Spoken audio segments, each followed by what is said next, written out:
And I'm gonna ask you, what are the traditions, the habits, the customs that have become so entrenched in your life that they are no longer familial or family kind of customs or traditions, or, you know, just how we do things. They have become the law, that you have to do it that way, that you must, that there's no, there, you know, we've always done it that way, therefore it is, that's it, that's you know, there's no flexibility, there's no if, buts and maybes, that it's just, we're doing that because we've always done it that way.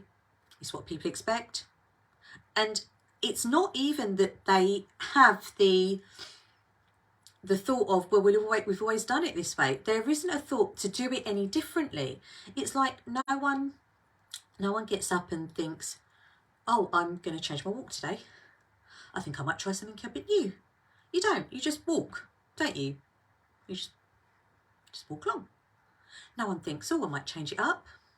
It's just how I walk. It's a non-issue. But if you look at what you do in your life, as if you can look at the things that you do in your life, the way in which you live your life, what you do with your family, with your colleagues, even in your business, or for yourself, you know, the things that you do for yourself, or the way in which you attend to yourself, what can you see are laws, like just what is actually fact, that is non-changeable, that is an irrefutable truth about who you are, and what is a habit or a custom or a tradition or a just something you've always done that you can't even, you know, you don't even think you can change. It's a non-issue. You just do it. You're just that kind of gal. You're just that kind of person, or you're not just that kind of person. You are. I'm not that one. I'm not one of those people. Oh, well, no, I don't do that. I do X, Y, Z. How much of your life is played out with, or from, a place of expectation or obligation even, or even just because that's how it's always been done, out of habit, out of culture, out of traditions, out of, it's just the way you do things.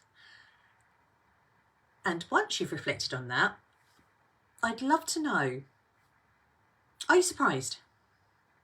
Is there a lot, are there a lot of cast iron laws, irrefutable truth, factual things in your life about you, the way that you conduct your life, that are set in stone, that haven't been created? Now, I'm going to fast forward this little bit to assume massively no. Apart from breathing and your walking, or, how you conduct yourself physically, how you conduct yourself, I'm going to go out on a massive assumption and say most of what you do is changeable. It's not cast in stone. It's not a law. It's not something that you have no choice but to do it in that way, or say it in that way, or behave in that way, or relate in that way, or connect in that way. And if you can see that for yourself, that they are habits created by you and perpetuated by you, well, then you can go ahead and create ones that you want. You can go ahead and choose, decide, create new traditions, norms, habits. It's your life. Do what you want. Overarching goal of living a life pleasing to Allah subhanahu wa ta'ala, doing what you want, is then given a pathway doing what you want to achieve that goal, to achieve that end. There is so much that you can do, so many choices that you can make in your life for yourself, for your family, for your colleagues, for your business, for your community, for your home, for you. How do you choose to live your life? Because it is your choice. If this is a little bit, if you think, oh, goodness me, she's banging on about choice again, and you think, nope, can't, or whatever has come up for you, I would love you to pop in the comments. And if you don't feel confident or comfortable popping them in the comments, then please private message me. Tell me what comes up for you when you hear me banging on about choice again, but about traditions and cultures and cultural norms, if you like. Not that's normal, but you know what I mean. Habits that have been created in your world. Who created them? Who perpetuates them? Who benefits from them? Do you? Because if you do, alhamdulillah, wonderful, great. Keep them ones. But what about the ones that don't?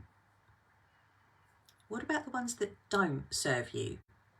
What about the ones that deplete your energy? What about the ones that make you feel a little bit resentful? That you just think, I've got to do it. I haven't got a choice. It's expected. What will people say? That's a great one. What will people say?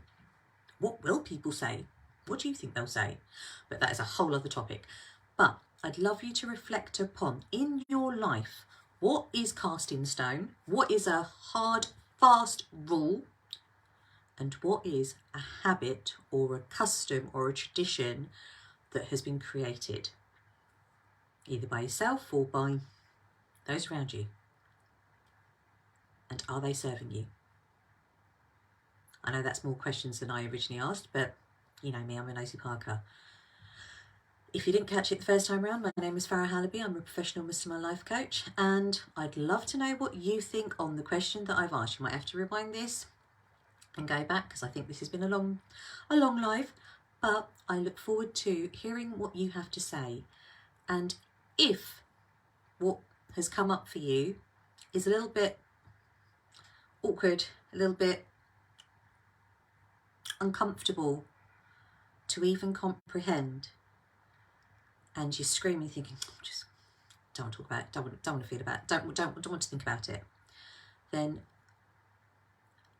I can offer you a safe space, a non-judgmental space, a confidential space to bring it out in the open and see what's really going on for you, so that you can learn how to change those customs, norms, traditions, habits to ones that serve you. Now, as always, I pray that you are safe, well, happy and healthy, and inshallah I shall see you again very, very soon for another little convo. But for now, take care. Assalamu alaikum.